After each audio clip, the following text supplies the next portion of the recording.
Joining us for our first ever edition of the Telile 24/7 Municipal Roundtable are two municipal leaders who have put affordable housing at the top of their agendas and those of their councils. We're pleased to welcome the Mayor of Port Hawkesbury, Brenda Chisholm-Beaton. Hello, Brenda. Hi, Adam. How are you? Very good, very good. Thank you for joining us. And also on the line today, we're very pleased to have the Warden for Richmond County, Amanda Mombourquette. Amanda, thank you for coming in. That's my pleasure. Great to see you. All right. So we have a lot to talk about. And one of the things that we're talking about, and one of the reasons that I wanted to have affordable housing as the first topic for a municipal roundtable, is because of a release that came out from the Strait Richmond Housing Matters Coalition a little earlier this month. And I will throw it to Amanda first, because Amanda is, of course, the current chair of the Strait Richmond Housing Matters Coalition, I should say. Brenda, the outgoing chair. Amanda, you and your colleagues want to see the provincial and federal governments taking some action, and you've noticed a couple of policy papers being put out at each level in recent weeks. So can you tell me a little bit about what exactly the coalition would like to see happening and how that ties in to what your municipality and municipalities here in the Strait would like to see in terms of affordable housing? Sure. Adam, I guess the first thing I would begin with is by saying, I think when we were all on the campaign trail just under a year ago for the municipal election, housing kept coming up. I mean, every one of the councillors, I think, around our table heard from their constituents that, the affordability of being able to live here, that even the availability of places to rent, let alone buy, is becoming more and more of a challenge. And so it's definitely been kind of a top of mind for us since October. Recently, of course, we saw that the provincial government released the report from the Affordable Housing Commission. And, we were really, really happy to see that, the results of that commission coming out in a very timely manner. There were 17 recommendations put forward. Our coalition met to review those recommendations in pretty great detail, because it's obviously a concern in this region. And, we found a couple of things, I guess, that we really caused us a little bit of concern. And so, the fact that of those 17 recommendations, only 3 were identified as, short-term actions gave us a little pause, because, this is not a challenge that needs to be addressed tomorrow. It needs to be addressed today. And so, we were a little concerned about the lack of short-term actions identified. I think we were also, we would have liked to see, a stronger recognition of the potential role of nonprofits in resolving the housing challenge. Sanavac's extension right now has a project underway called Build Together, and what they've discovered, and I'm sure it's not a comprehensive list, but there's at least 196 housing-related groups working in Nova Scotia, and those efforts are not coordinated right now at a provincial level. And we really feel like there is an opportunity to have a provincial strategy that engages those nonprofits in a more productive way together.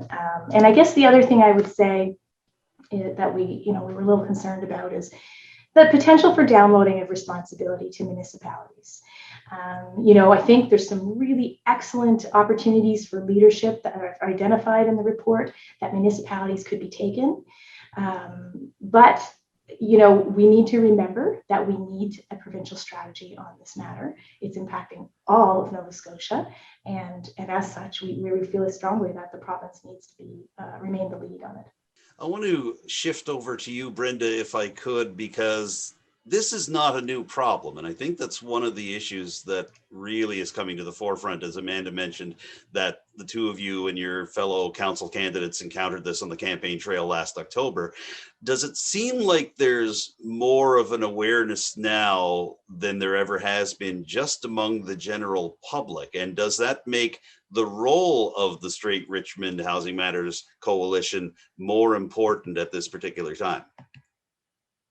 Well, thank you for that question. And I do, of course, echo everything Amanda has said already.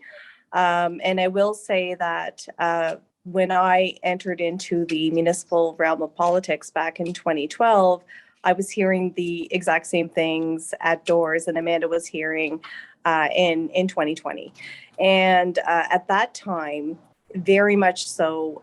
We were hearing all kinds of anecdotal stories about housing gaps, shortages, about affordability, lack of options, and some of the options that were in use just, certainly were perhaps subpar and in need of, just to make them more livable and adequate. So these were some of the anecdotal stories that were shared at doors. And throughout my first term on council, I had the great fortune of kind of having some in-depth conversations around housing with Celeste Gotel, who works with public health. And at that time, we were able to kind of mobilize some of our other service, organizations that do kind of provide services, and their direct responsibility isn't necessarily housing, but housing has a direct impact on a lot of the organizations that operate here in our region and across the province. And we ended up hosting a housing think tank. So as a result of that event, and having kind of very frank conversations around more anecdotal stories around housing and the experiences that First Voice people are having around housing, as well as what the organizations are seeing and experiencing around housing. That's how the Strait Richmond Housing Matters Coalition kind of came to be. And we've continued that conversation around our table to really try to kind of understand, what are the challenges, but also what are the opportunities? Like, what are the subsequent steps that we need to take to create a more enabling environment around encouraging both private sector and the not-for-profit sector to meet the needs that we have as a community around housing. And Amanda can probably talk a little bit about the service-based counts project that we have on the go as a coalition. This is definitely a very significant step in understanding and having hard data kind of to back up the anecdotal stories. Well, let's look at the idea of data collection, though, because that's important and critical to being able to see housing development happen across the Strait Area and across the province, is knowing who needs to be served. What can you tell us about that particular project with the coalition, Amanda? Yeah, so I mean, Mayor Brenda's exactly right. We've got some great anecdotal stories, and those stories are extremely important in making sure that we don't forget that there are human beings experiencing these challenges. Because we don't want to get caught up in stats and forget that this is people's, lives and health and housing that are at risk. So, what we decided to do a number of months back was apply for some funding through CLARI, which is a Change Lab Action Research Institute. And we've landed a few dollars to conduct some specific research. And from a research methodology perspective, what it will do is that project will enable us to work with service providers for a solid month. We plan to do it this fall. And they will be submitting data related to housing based on the experiences of the clients that they are working with. So that will give us a really good picture of what are some of the numbers related to housing. We some time ago, I think I had spoke with the director of the Cape Breton Housing Authority, and he mentioned that they're not including transfers. There were something like 38 people on a wait list for public housing at that time in Richmond County alone, right? And so we need more of those kinds of pieces of statistical information. And I guess the reason we need that is because if we're going to be asking government to change policy and to invest, if we're going to be asking the private sector to invest, we need to make sure that we're presenting them with accurate information on what the market looks like here, what's needed, what's really needed, and so that we can figure out ways to fill those gaps.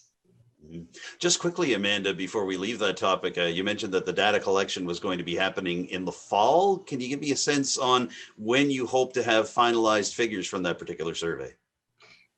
So the month we're looking at specifically right now is October. I should mention also, Adam, this is a partnership with CBU, and Nova Scotia Health is participating as well. But we're really fortunate because they've done this type of count in CBRM in the past. They've got some expertise around it, and so now what we'll be able to do is we'll be able to get we'll be able to expand that CBRM count and have what am I trying to say? Data collection for the whole eastern region. So it'll include the Guysborough and Antigonish counties, which is really exciting, but also able to break it down by municipal unit. I would suggest that the results, would probably be early in the new year before we would be ready to share them. Yeah. Okay, well, we'll look forward to seeing those. And Brenda, the town of Port Hawkesbury actually just completed its own housing survey, asking residents what they feel the needs are and asking them to tell them their own particular needs. Can you talk a little about that and about what the town is doing at this moment to try to address affordable housing issues, specifically in Port Hawkesbury? Sure. So we worked closely with the Cape Breton Partnership, and we did release a survey that ran until, I believe, April 21st, I believe was the cutoff date. And basically the intent of the survey was to identify, basically take the pulse of exactly what is the need for housing in the town. And it wasn't only I guess we weren't only targeting people who live in the town, we were targeting people who also live in the region and maybe beyond, and inviting people who are actively looking for a place to live in the town of Port Hawkesbury to fill out the survey, to let us know, what are your needs, what kind of housing is it that you would prefer, stuff like, do folks want pet-friendly options, or, is there any need around accessibility? And we looked at as well who are the people, and Amanda mentioned, these are real people who are facing housing challenges, and a lot of people are either precariously housed, some are homeless, and some are probably living outside their means in terms of affordability. So being able to kind of capture that I guess a blueprint in time of exactly what that housing need looks like, again, to push it beyond the anecdotal and to have that data that we can understand as a town and as a council, but also that we can present to developers to say, here is some demonstrated need.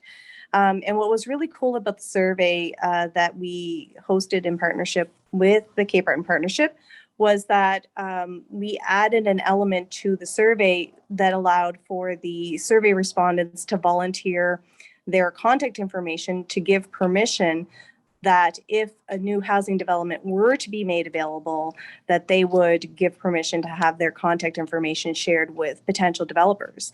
So at the end of the day, it's about creating that enabling environment so that we can, work with or do our best to maybe minimize some risk to developers who may be interested in new housing projects in the town, and maybe provide them with an opportunity to have some kind of set occupancy before they launch any kind of particular housing projects, or even understand what their target could be in terms of housing projects. So, how many seniors of the 650 survey respondents that we had are looking for housing, what kind of housing, what's their price points. So these are kind of some of the data that we were able to gather in the survey. And where we are now, I didn't forget that part of your question. Where we are now is kind of working on a strategy for how we are going to how we're going to take what we've learned from this survey, and how do we share this information with both citizens and with the developers and with all the stakeholders that are involved with housing. And I know as Amanda and I guess, continue this municipal adventure that we're on, I think it's very clear to see that housing is very much touches almost every file that we work on in our municipalities, and files that we work on together. It really is, we're at a really critical point in time where if the end game is to grow our population, because people are our number one resource, if it's about growing our population, we need to get the housing thing right, because we need to have a place, we need to have a home for people, and it's critical. In that spirit, I wanted to ask the two of you, and either of you jump in whenever you feel like it. What are the unique challenges for your municipality in terms of bringing developers in, but also making sure that you do meet the needs of the people there. Can Amanda or Brenda, either of you can go first. What do you feel are the challenges in terms of addressing affordable housing needs in your municipality? Well, I can jump in if that's okay, Brenda.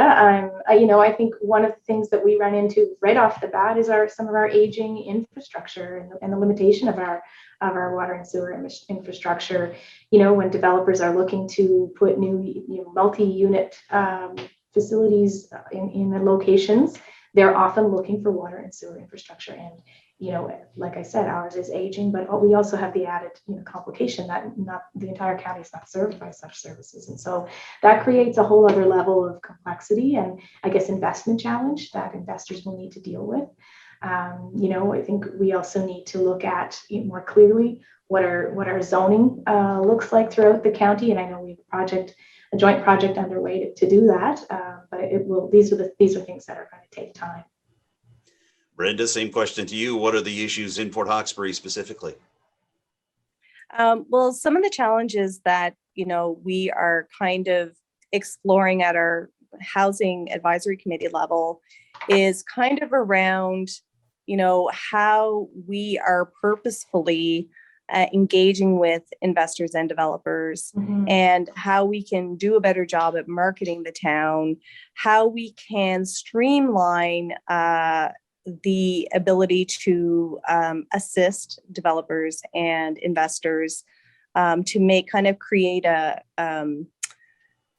one-stop shop so that, we're able to address zoning, we're able to address, and provide information on the available land that perhaps the municipality owns or perhaps it is privately owned, so that the information we're giving is both quick and current. And so that we are, because housing really is a priority that our council has set for this term and last term, and we really want to kind of move the needle and ensure that Amanda was exactly correct. The province really needs to show that true leadership in addressing the housing challenges and crisis that we're experiencing throughout the province and in our municipalities. But however, we need to do a little bit of a reimagining around, what can municipalities do at the grassroots level to kind of empower ourselves to create that enabling environment to, and to make sure that there's not only interest from the private sector, but to also work with our not-for-profit housing-based groups as well, like the Coalition, like New Dawn, so that we are making sure that we are not dropping any potential opportunities and that we're exploring as many leads as possible. Mm-hmm. Brenda, I want to stay with you on that point just for a moment, although I'll pose the question to the two of you. You talked a bit about the province stepping up. We are, of course, just a few days into a provincial election. And I recall that not all that long ago, the provincial government did commit $1.2 million to the owners of the Breton Apartments complex on Queen Street in Port Hawkesbury to renovate 24 units, 12 of which will be designated as affordable housing units. With that in mind, I want to ask each of you, starting with Brenda, do you feel it's incumbent on the provincial and federal governments to take a leadership role here? Is it up to the developers? Do municipal leaders like yourselves basically headhunt potential developers to try to see the interest? Who should be bearing the responsibility, or is it a matter that it has to be a complete team effort? I believe 100% that this has to be a big team effort with kind of well-defined roles. And I know that the report that was released kind of identified some potential directions, and Amanda certainly spoke very well to with regard to some of the challenges that we kind of see in moving forward. But at the end of the day, we really need all of the players involved that are most impacted with regard to housing to play a role in improving housing. And I will say that if I look back in time in 2012 and envision where we are today in 2021, to be at a point in time where we have people who want to move to our communities and they want to be a part of our municipalities. And we have that huge potential around population growth. Isn't that wonderful? What a wonderful challenge to have. So we're now at a point where we really have to dig in and figure out, how are we going to make sure that we're ready to accept that interest and to grow our communities in a substantial way. And housing is such an important piece in population growth. And, in fairness, as I kind of been on this municipal adventure since 2012, I'm learning more and more exactly how critical housing is to really even economic growth to everything. It touches everything. Amanda, same question to you quickly from the Richmond County perspective. And I say this knowing that your municipality is taking a lead role in looking at potential housing options, even looking at the former school building in Evanston to try to do something with that. And I'm just wondering there, do you feel that it winds up being the municipality that has to take that role? Do developers have to take the role? Federal or provincial government? Your thoughts there? Well, I don't think there's a silver bullet on this. I think the former school in Evanston is a unique opportunity, just with its proximity, especially to the Strait Richmond Hospital.